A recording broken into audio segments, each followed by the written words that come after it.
going everybody? Hey, Shinigami here to bring you another One Piece video. And we finally get the big reveal of... Well, actually, no, it says it in the fucking title. Shamrock takes the stage. Chapter 1137 of One Piece. And unfortunately, my little theory didn't come true, or he's a clone, but that's fine. It's even more interesting than that, because we already have some form of knowledge that Shanks is part of the Figarland family. But don't know any more than that, right? Now we know Figarland Garland had a son. That is Figarland Shamrock. Pretty interesting. Other than that, let's get into the chapter. As we see the cover portion for Yamato, her and Otama have actually infiltrated the mysterious hidden base. So that's pretty cool. At least we finally get them to do a little bit more. Obviously it's taken a while because it's just one page per chapter. Even at that, sometimes there's not. But Yamato's finally picking up pace. As we continue, the home of the late king, in the 14 years since King Harold's death, no one has come near this castle. So what's going on here? The door looks like it's been busted open. What happened to the guards?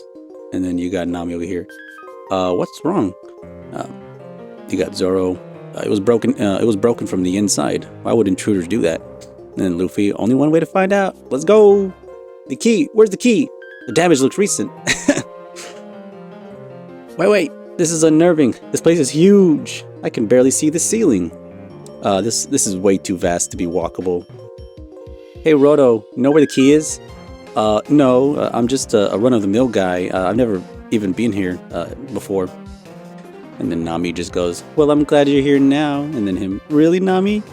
And then, she goes, agreed. Now get moving. Obviously, she's going to manipulate him, and he's going to fucking take it because he's a simp. That's fine.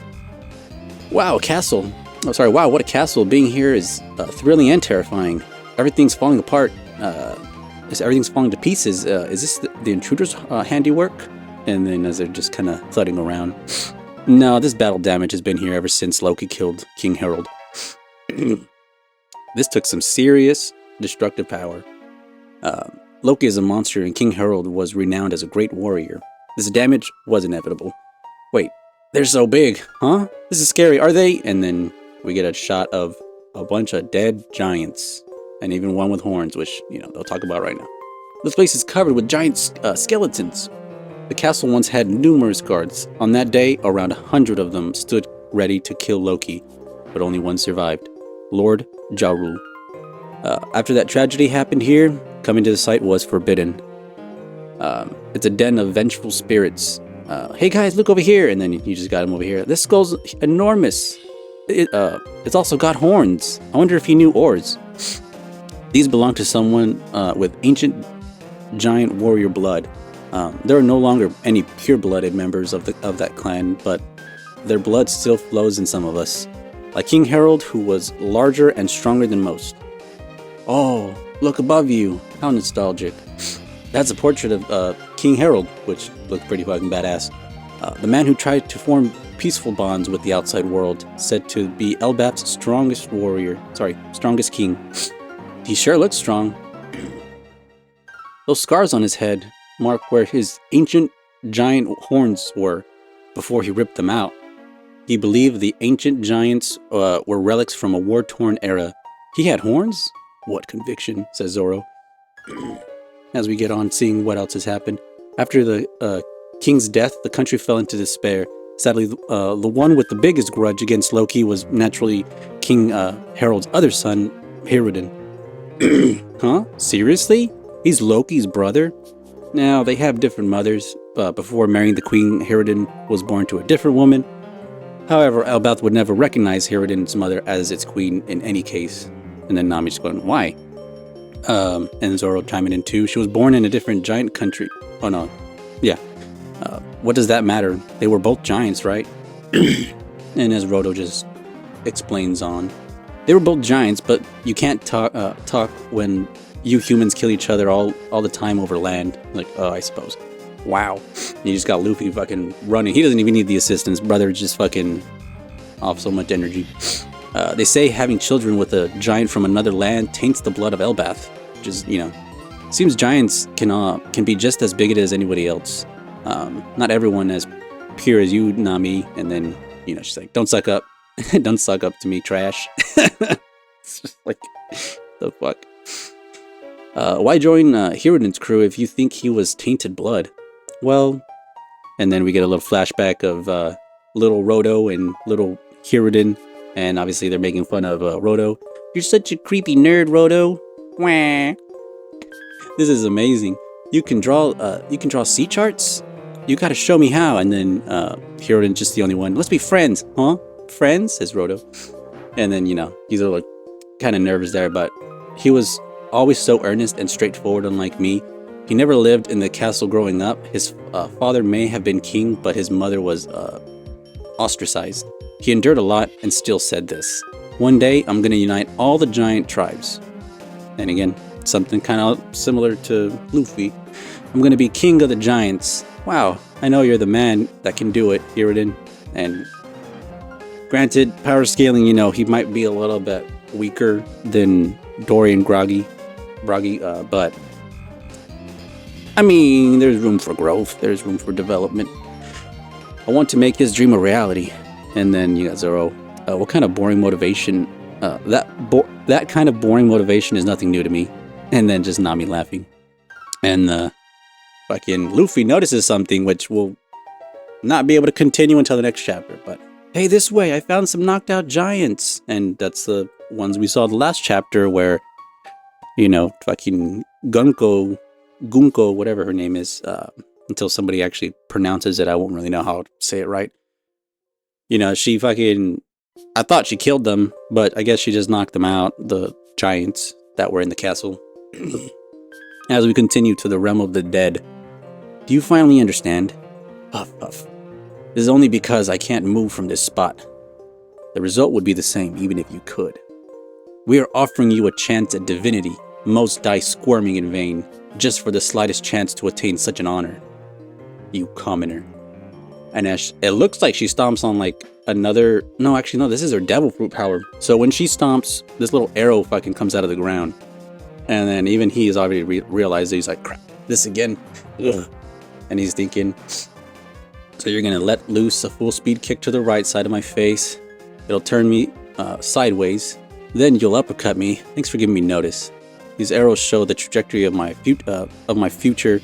The outcome is unavoidable. Only I can stop it before it happens. Just say the word, Loki. Will you join God's Knights? I refuse, you fool. And then he gets fucking... Ooh, he gets fucking decked and kicked to the fucking face.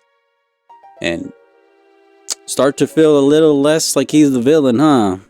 Kind of like... he's more like Luffy than we thought. And as we see with his little buddies that... I don't know if they're dead. I don't think they're dead. Some of them are stabbed, that's for sure. Probably just from moving. But, he got his bear, his little tiger friend, and the boar, and all these other ones. So, yeah, dude, that's pretty fucked up.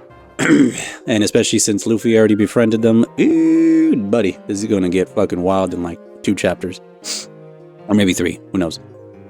Damn it. You'll pay for this. And stop. Enough already. Well, will you become a God's Knight? And then he just goes, bleh. The most childish thing.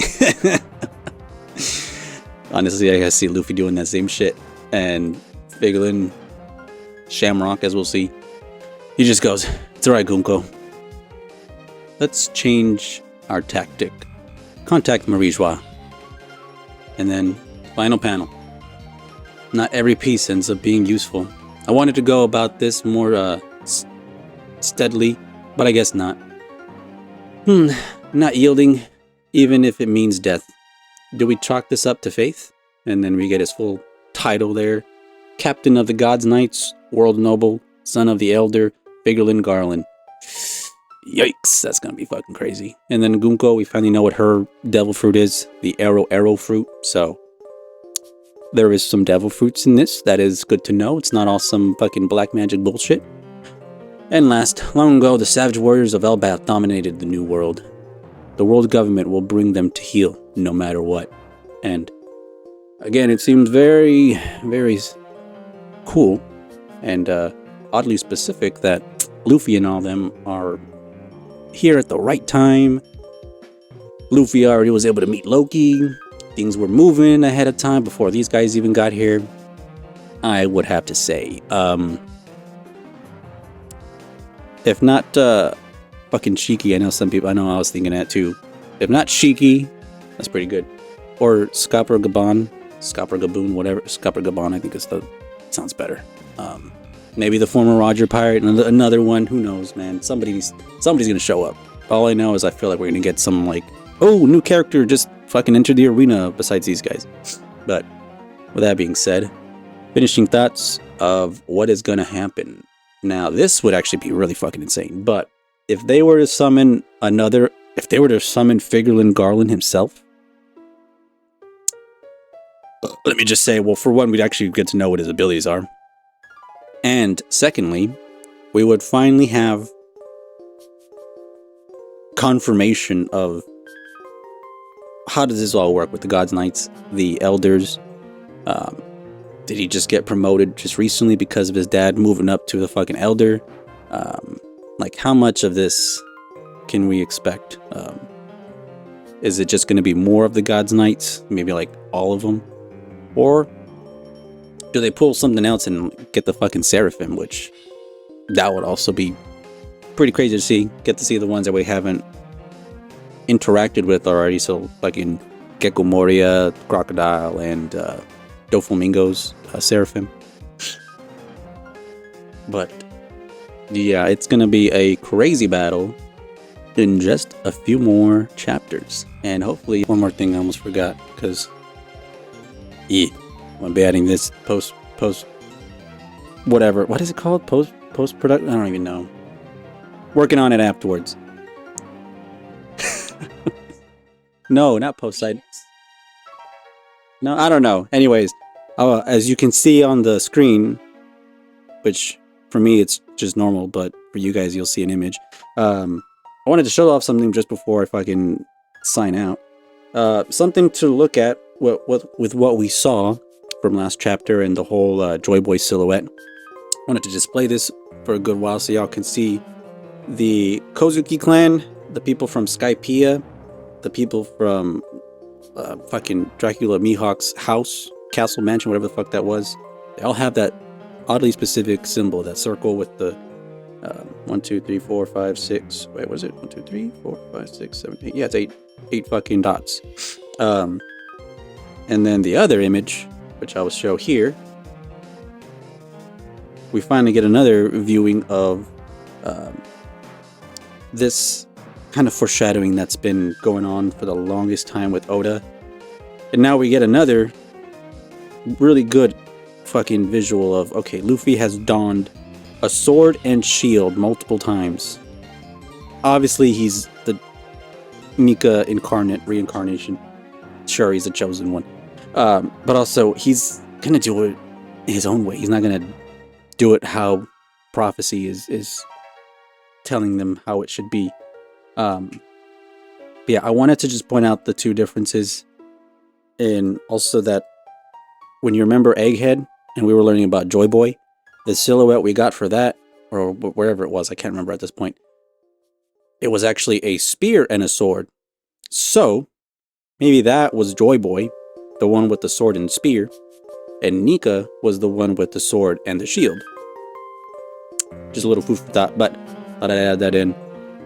Alright, sign out, dirts. And hopefully y'all are just as excited. There's no filler. There's no filler right now. But we're starting to picking up on the pace on this story. So, that being said, y'all have a good night, good evening, and good morning. Shinigami signing out. Let me know what y'all thought. Think down below, whatever. And we'll see you next time. Bye.